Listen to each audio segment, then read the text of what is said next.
বাংলাদেশের সমর্থকদের মতো সমর্থক পৃথিবীর আর কোথাও নেই।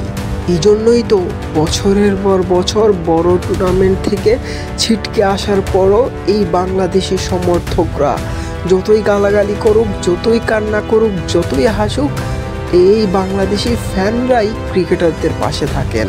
যখন আকাশ চোপড়া, আহমেদ শেহজাদ, কামরান আকমলরা বলেছেন যে বাংলাদেশের এই টিম কিছুই না, এরাই সবার আগে বাদ যাবে, তখন সবার আগে বাংলাদেশের ফ্যানরা তাদের উপর ঝাঁপিয়ে পড়েছিলেন।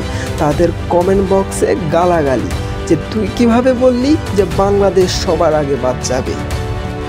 এমন সহজ সরল ফ্যান আপনি বিশ্বের কোথাও পাবেন না, এমন অ্যাটাকিং ফ্যান আপনি বিশ্বের কোথাও পাবেন না, যারা এবার বছরের পর বছর হারার পরেও ওই দেশের ফ্যানরা এভাবে সাপোর্ট করে না বাংলাদেশের মতো বুক চেতিয়ে। এই ফ্যানদের কাছে হয়তো বাংলাদেশের ক্রিকেটাররা অনেকটা কৃতজ্ঞ। হয়তো তারাও জয় ছিনিয়ে আনতে চান, কিন্তু অনেক সময় হয়, অনেক সময় হয় না। কিন্তু বড় টুর্নামেন্টে একবারে ফ্লপ যান বাংলাদেশের ক্রিকেটাররা।